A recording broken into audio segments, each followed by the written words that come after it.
My daughter and her husband cleared out $195,000 from the investment account my late wife and I had spent 31 years building together. 2 weeks later, my son-in-law was cutting the ribbon on a brand new craft brewery with his name above the door, wearing a smile I'd seen him rehearse 1,000 times at family dinners. 3 months after that, his phone rang on a Tuesday morning, and I heard him screaming at the wall of his empty bar because every account he owned had been frozen. I want to tell you exactly how that happened. My wife Carol passed in March, 2 years before any of this. Pancreatic cancer, 9 weeks from diagnosis to the end.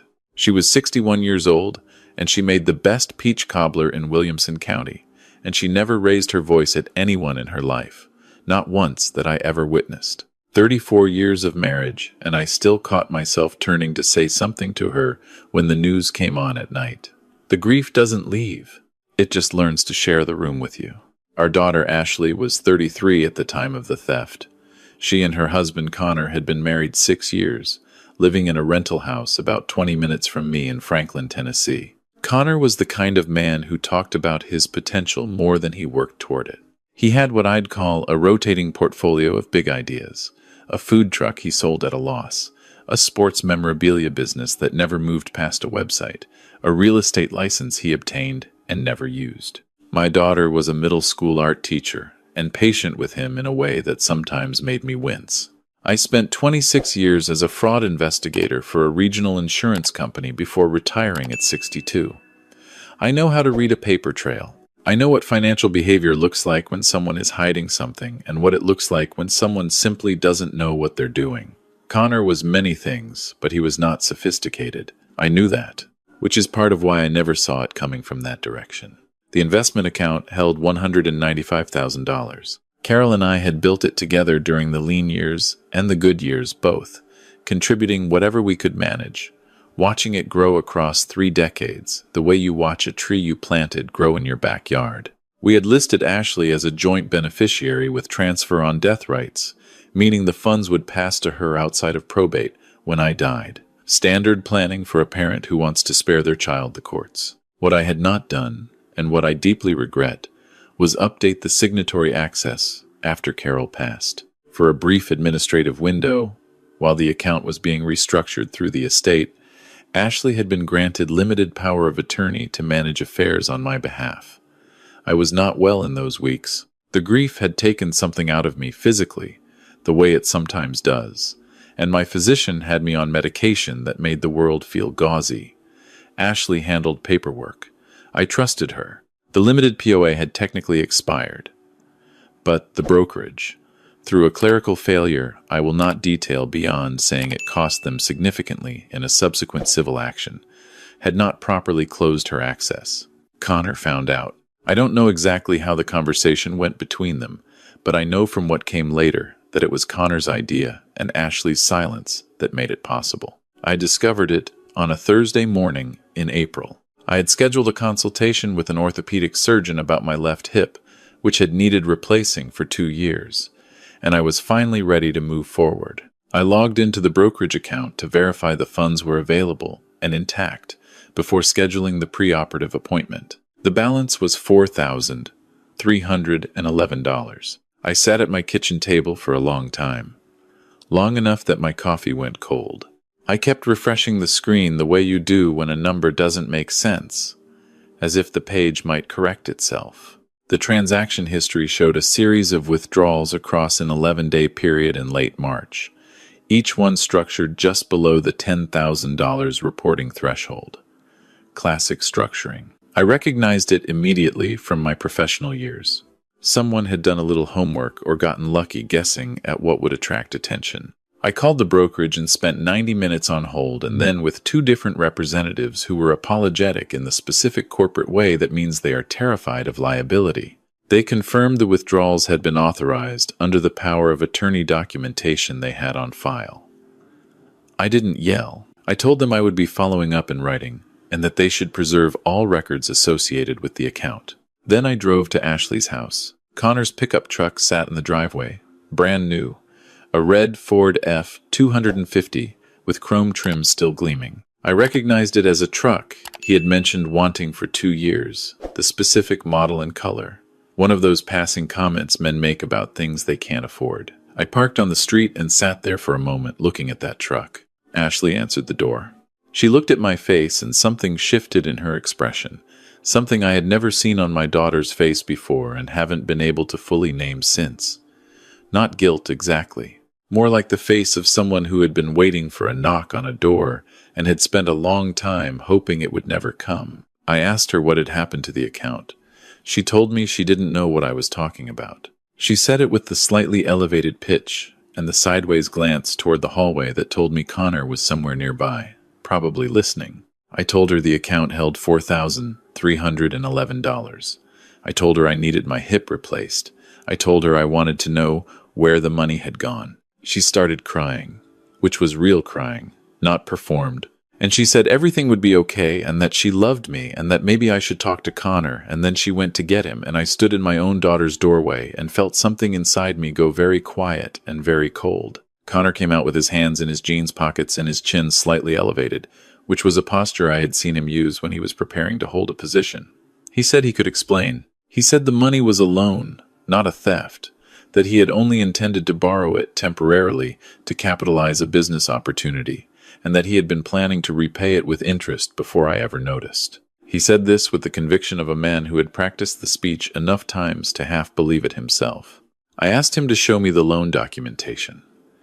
Any promissory note, any written acknowledgement of the debt, any communication between himself and Ashley in which the word loan appeared. He said it had been a family arrangement, informal, that families didn't need paperwork between themselves.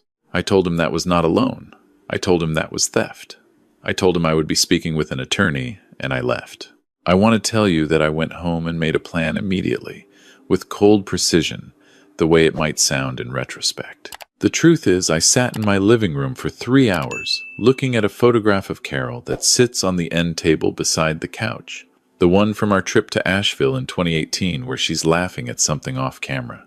I sat there and I thought about the fact that the money we had saved together over 3 decades had been used to buy a red pickup truck and something else I didn't know about yet. The something else became clear 10 days later when my neighbor Gerald called me to mention he'd driven past a new business on 5th Avenue South with a sign that said, Ridgeline Brewing Company, grand opening next Saturday, with my son-in-law's name listed among the founders in the window signage. I drove past it that evening. A converted warehouse space, maybe 4,000 square feet, with the kind of rustic industrial renovation that costs serious money. New tap handles visible through the front glass, exposed brick, a chalkboard menu, a logo on the door with a mountain ridge silhouette that someone had paid a designer to create. The grand opening banner was already hung. He had opened a brewery with my wife's retirement savings and my hip surgery money, and he had put his name above the door. I went home, and I opened a new document on my laptop, and I typed the date at the top. Then I wrote down everything I knew in chronological order. Old professional habit. You begin with facts, only facts, and you build from there. The following Monday, I called Raymond Chu, an attorney who had handled estate matters for me after Carol died. He listened without interrupting, which is a quality I have always appreciated in him. When I finished, he was quiet for a moment, and then he said what I already knew. Civil recovery was possible, but difficult. Criminal prosecution required a level of proof that was going to be hard to establish, given the POA documentation and the family relationship. The brokerage's liability was worth exploring separately. But for what I wanted, which was documentation and options, he recommended I also consult a forensic accountant. Her name was Diane Presley. She worked out of an office in Brentwood, mid-40s, efficient in the way of someone who had spent years watching people try to be clever with numbers and had stopped being surprised by any of it. I laid out everything I had. She opened a spreadsheet and started building a timeline. The $195,000 had been moved in 9 transactions across 11 days. She mapped each one against Connor's known income. His last tax return showed $48,000 in wages from a technology support job. Ashley's teacher salary added another $52,000. Combined household income of $100,000. The brewery renovation, she estimated from photos I had taken through the window and public contractor permit filings, had cost between $140,000 and $180,000. The truck was approximately $68,000 new. Total visible spending in a 60-day window was somewhere between $210,000 and $250,000 against a household with no substantial savings history, no inheritance documentation, no business loan filings on record. Where does $210,000 come from on a $100,000 salary with no assets? She asked. It doesn't, I said. She documented everything in a formal report. $1,800. Worth every dollar. Raymond and Diane together gave me a picture of what I had and what I was missing. I had motive, timeline, opportunity, and a financial profile that made innocent explanation mathematically impossible. What I did not have was something a prosecutor would call proof beyond reasonable doubt. The POA documentation created ambiguity. Ashley could claim she had authorized the transfers. Connor could maintain the loan fiction. Without a confession or a paper trail that explicitly connected the money to criminal intent, the civil route was my most realistic path. But civil court takes time, and I had spent 26 years learning a different kind of patience. I want to tell you about Carol's jewelry before I go further, because it matters to what comes next, and because I owe it to her memory. Carol had a collection of antique jewelry that her grandmother had left her, pieces that dated back to the 1920s and 1930s. An Art Deco brooch, a set of garnet earrings, a gold filigree bracelet that had belonged to her great-grandmother before that. None of it was enormously valuable in purely monetary terms, maybe $12,000 to $15,000 appraised. But Carol had loved those pieces with the particular love you have for things that carry other people's lives inside them. She kept them in a velvet-lined case on her dresser. When she died, I couldn't move the case. I left it exactly where it sat for 14 months. When I finally went to retrieve it after the account discovery, the case was in Ashley's spare bedroom. I found this when I stopped by unannounced one afternoon under the pretense of picking up some tools I had lent Connor. The case was on the shelf, open and half empty. I stood in that room for a long time. I picked up the garnet earrings, which were still there, and held them in my palm. The brooch was gone. The gold bracelet was gone. Two other pieces I did not immediately identify were missing. I went to Ashley and asked about the jewelry. She said Connor had borrowed a few pieces to have appraised for insurance purposes. She said this without meeting my eyes. I told her those pieces had belonged to her great-great-grandmother and that I wanted them back by the end of the week. They were never returned. I later confirmed through a Nashville-area antique jewelry dealer, using a photograph I had of the brooch from Carol's estate documentation, that a piece matching its description had been sold to a private buyer through a consignment arrangement approximately 6 weeks earlier. The dealer would not give me the buyer's name. He would, however, confirm the transaction had occurred and that the seller had been a man in his early 30s with dark hair. Connor is 35 with dark hair. I added this to my documentation file and said nothing to Ashley or Connor. I want to be precise about something. What I felt was not rage. I have seen rage in my professional life, and I know what it does to people's judgment. What I felt was something quieter and more durable. I thought about Carol's grandmother wearing that brooch to church in 1931. I thought about the chain of hands it had passed through to reach Carol's dresser. I thought about a man who had never earned anything difficult in his life, selling it to a stranger for walking around money. I made myself a cup of coffee, and I went back to my laptop and I kept building the file. Through Raymond, I learned that Connor had registered Ridgeline Brewing Company as an LLC in Tennessee 3 months before the grand opening. He was listed as sole managing member. Ashley was not on the registration. I noted this. A man who excludes his wife from ownership of a business capitalized with stolen money is a man who is already planning his exits. I also learned, through the public records Raymond pulled, that Connor had been delinquent on state and federal tax obligations for tax years 2021 and 2022. He had made partial payments but never cleared the balances. Total outstanding with accumulated penalties was $11,240. Tennessee participates in a tax lien certificate program, similar to many states, in which the government sells outstanding tax debts to private investors. The investor pays the debt, becomes the creditor, earns interest at a statutory rate, and if the debtor fails to pay within the redemption period, can pursue collection, including liens against business and personal property. Raymond explained this to me with measured language and the slight pause of a man making sure his client understood the implications. I understood them completely. I told him to establish a limited liability company for me, something generic. He suggested Blue Ridge Consulting, LLC. I told him that was fine. I told him to register it with me as sole member, himself as registered agent, and to use his office address for all correspondence.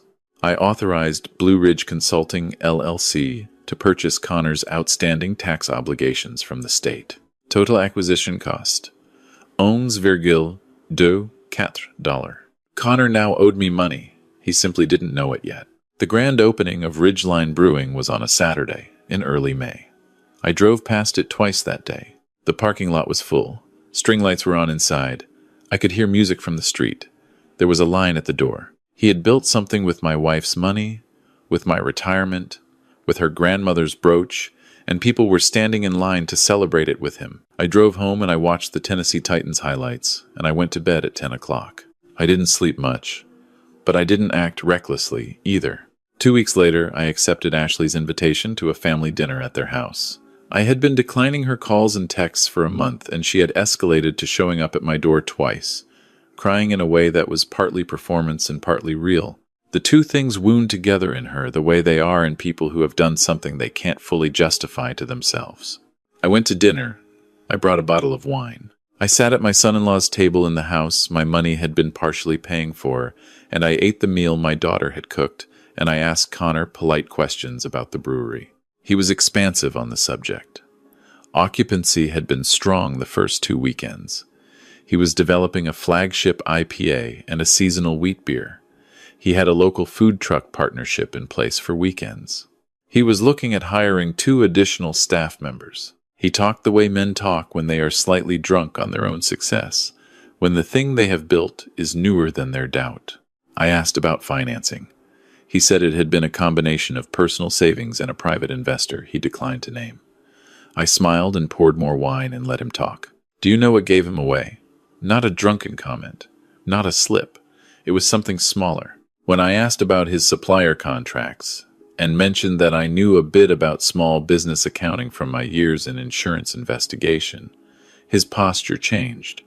The expansiveness contracted. His eyes went to Ashley for a half second, and she looked down at her plate.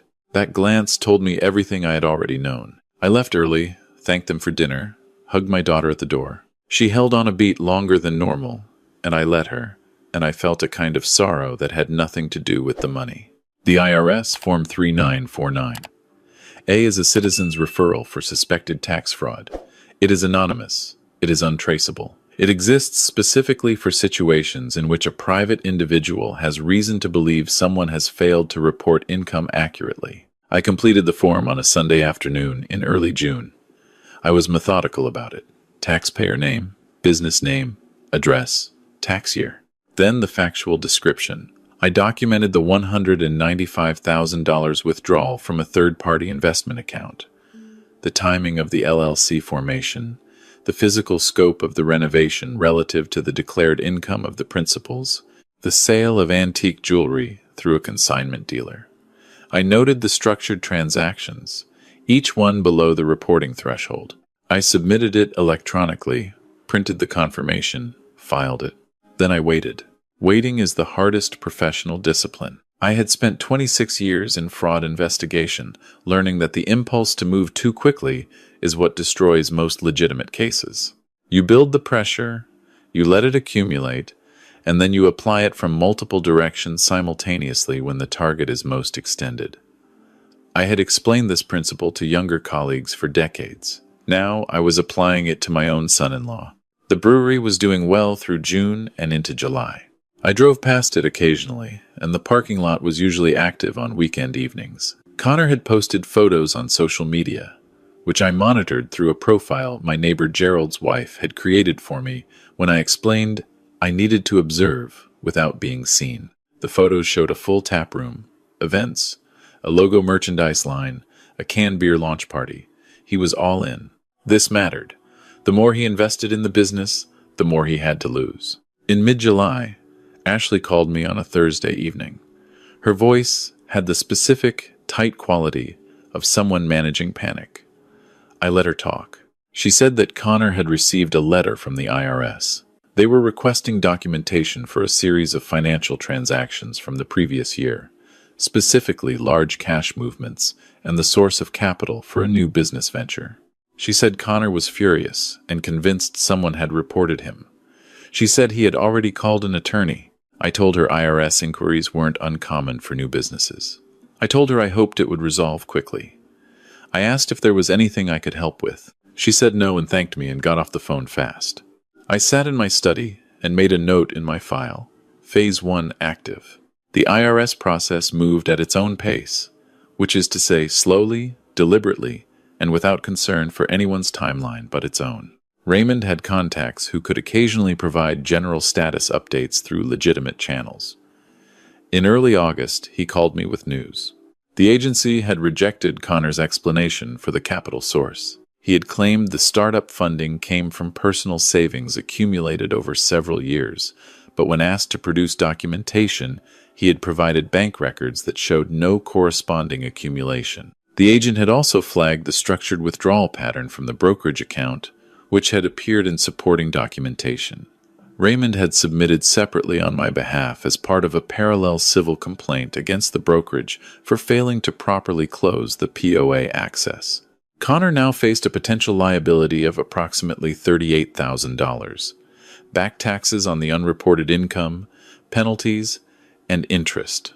His business attorney had estimated total exposure at $42,000 when professional fees were included. Raymond also learned, through the attorney network, that Connor had applied for a business line of credit to cover the IRS obligation.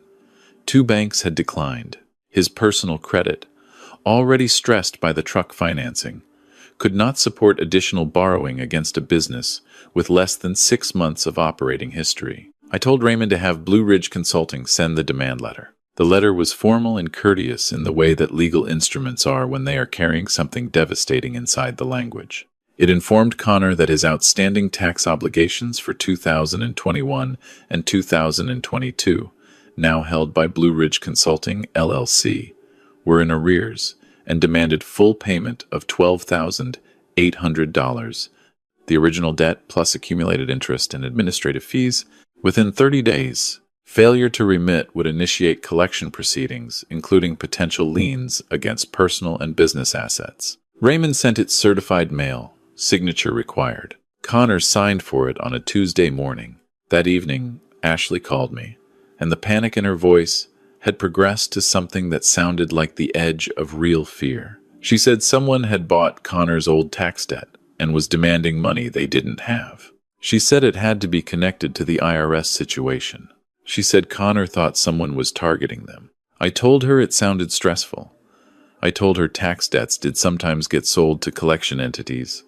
I told her Connor should speak to his attorney. She asked if I knew anything about a company called Blue Ridge Consulting. I said the name didn't mean anything to me. After we hung up, I sat in my study in the dark for a while. I want to be honest with you about what I was feeling. It was not pleasure, exactly. It was more like the feeling you get when a very long equation you have been working resolves correctly. Satisfaction is the closest word, but that doesn't quite cover it either. I was thinking about the velvet-lined case on Carol's dresser. I was thinking about the transaction history on that brokerage account. I was thinking about a line of people standing in a parking lot waiting to celebrate something built with theft. The walls were closing correctly. That was what I felt. I maintained my distance through August.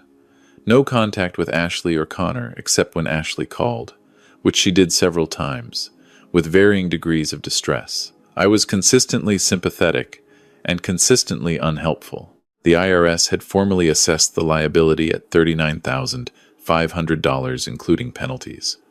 Connor had arranged a payment plan at $1,200 per month. His truck payment was $890. His brewery's commercial lease was $4,200. His residential rent was $1,850. His payroll for 2 part-time employees added another $3,000 monthly. His revenue, which Raymond's contact had estimated from the business registration filings and liquor license records, was running approximately $18,000 to $22,000 per month, gross. After cost of goods and operating expenses, his net was likely under $6,000 monthly. He was spending more than he was making. In late August, I stopped by the brewery for the first time. A Wednesday evening, not busy. I sat at the bar and ordered a beer and looked around at the renovation work. Someone had done good work with the space. The brick was genuine. The bar top was solid wood. The tap system was commercial grade. My money had built something real, something I could look at and touch. The bartender was a young woman who told me the IPA was the most popular pour. I finished my beer and left a good tip and drove home. The following Tuesday, Connor appeared at my front door. I had been expecting this. I opened the door before he knocked, which startled him, and I stood in the doorway without inviting him in and waited. He had the documents in his hand, the Blue Ridge Consulting demand letter, and his face was the red of a man who had been building to this moment for days. He said the company was mine. He said he had hired someone to trace the LLC ownership and they had found me. He said this was harassment and that his attorney was preparing a lawsuit. I told him I had purchased a legitimately held tax debt at a public sale, which was a legal transaction available to any private citizen. He said he knew I had reported him to the IRS.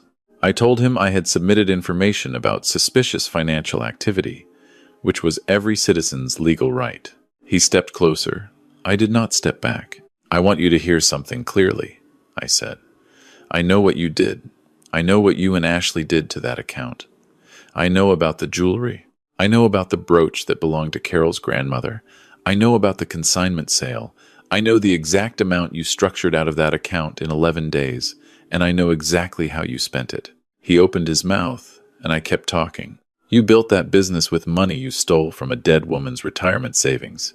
You sold her grandmother's jewelry to strangers, and you looked me in the eye at a dinner table and told me about your IPA like I was supposed to be proud of you. His anger had shifted into something else, not quite shame, more like fear recognizing itself. I can't pay $12,800, he said. His voice was different now. 30 days, I said. Pay in full, or I begin collection proceedings against the business. He started talking about payment plans, about time, about how the business was just getting going, about how Ashley would be destroyed if he lost it. He talked for several minutes, working through variations of the same argument, and I stood in my doorway and I let him finish. 30 days, I said again, and I closed the door. I called Raymond the next morning and told him to prepare for foreclosure. What followed over the next 3 weeks was exactly the kind of frantic, expensive, self-defeating activity I had observed in fraud subjects throughout my career. Connor hired an investigator to document what he believed was a pattern of harassment at a cost of approximately $2,500. The investigator found nothing actionable because there was nothing actionable to find. He consulted a litigation attorney about a civil suit, which the attorney correctly told him had no merit. He applied for a personal loan at 4 different institutions and was declined by all 4. He attempted to refinance the truck and was told he was upside down by approximately $4,000. Ashley called me on a Saturday morning, and for the first time, she was not performing. She was simply afraid. She said she hadn't known all of it. She said she had known Connor was moving money and that she had told herself it was the loan he described, and that she had not asked the questions she should have asked because she had wanted the house and the business and the life, and she had chosen not to know. I let her finish. I told her that choosing not to know was a choice. I told her I understood she hadn't been the one to execute it. I told her I also knew she had not called me, had not warned me, had not come to me at any point in those 11 days and told me what was happening. She cried for a while. "Can you please help us?" she said. I told her I could not help Connor. I told her I could not undo what had been done to Carol's things. I told her I could not replace what had been taken from that account or make the IRS stop asking questions. What I can do, I told her, is offer Connor one way out. One time, tell him to call me. Connor called that evening. I made him an offer. I would purchase Ridgeline Brewing Company for the appraised value of its assets, which I estimated at approximately $85,000 for the equipment and lease rights and existing inventory. I would forgive the Blue Ridge Consulting debt. I would not pursue the civil action I had been building against both him and the brokerage. In exchange, he and Ashley would vacate the business immediately, sign over all ownership documents, and he would provide a written acknowledgement of the original debt, not an admission of criminal theft, simply an acknowledgement that $195,000 had been transferred from my account without authorization and had been used for business capitalization. That last document was important to me. I wanted it in writing. He refused. He said $85,000 was a theft. He said the business was worth $200,000. He said I was trying to steal back what was already mine by stealing something new. I told him the 30-day deadline was in 4 days. I told him if he had a better option, he should pursue it. I told him the offer expired at midnight. He didn't call back. The day before the deadline, I received a text from an unknown number that I recognized as a phone he had borrowed from someone else. It said he needed 60 more days to find a buyer for the business. It said Ashley was falling apart. It said I was going to destroy both of them for the sake of money. I thought about Carol's brooch. I thought about 31 years of deposits, of anniversary dinners eaten at home so we could save an extra $100, of the vacations we didn't take, of the years we drove cars until the wheels nearly fell off, because investing in our future mattered more than keeping up with anything or anyone. I did not respond to the text. The deadline passed at midnight with no payment.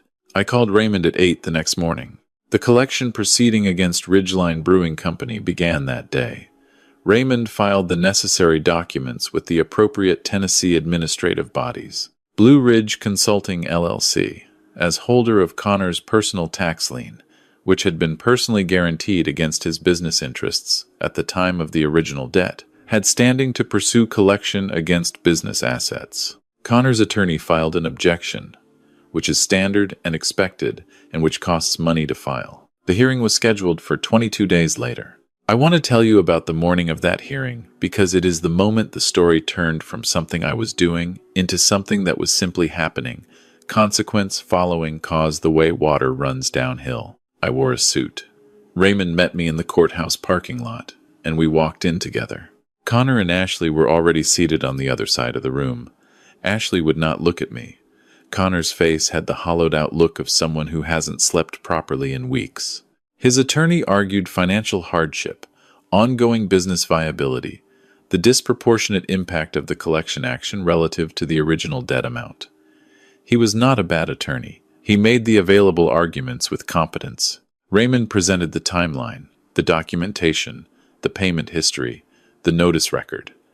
Everything was in order because everything I had done was legal and documented. The hearing officer approved the collection proceeding. Connor's business assets were subject to immediate lien. If the debt remained unpaid within 15 additional days, forced liquidation could proceed. Connor stood up when the ruling was read, and his attorney put a hand on his arm. I watched my daughter put her face in her hands. 15 days later, with no payment made and no further communication from Connor or his attorney, the liquidation proceeding began. The brewery equipment, lease assignment, inventory, and intellectual property, including the Ridgeline name and logo, which had real value because he had built a recognizable brand, were sold through a court-supervised process. I submitted a bid. The final sale price was $94,000. My bid was $94,000. No other bidders reached that figure.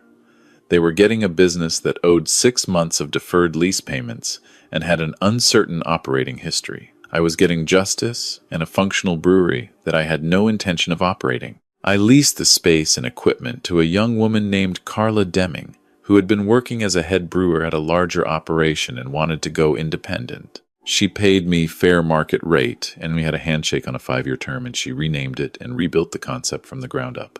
Last time I drove past it, the parking lot was full. I want to tell you the final accounting because I spent 26 years working with numbers, and I think honesty demands it. The $195,000 was gone. Of that, I recovered $94,000 from the business sale. Less Raymond's fees, less Diane's fees, less the cost of the tax lien acquisition. Net recovery was approximately $79,000. Carol's brooch and the other jewelry pieces were never returned. That loss is not calculable in the way that money is. Connor filed for personal bankruptcy 4 months after the liquidation. Ashley had separated from him before the hearing and filed for divorce in the fall. She called me twice during that period, and I took both calls. I did not make it easy for her, and I did not make it impossible. She is working through what she chose to ignore, and I think that process belongs to her more than it belongs to me. The brokerage settled separately. Raymond built the negligence case around their failure to close the POA access and the structured withdrawal pattern that their compliance systems should have flagged. They paid $110,000 in settlement without admitting liability. That is what that clerical failure cost them. Between the business recovery and the brokerage settlement, I recovered approximately $189,000 of the $195,000. My hip was replaced in January. The surgery went well.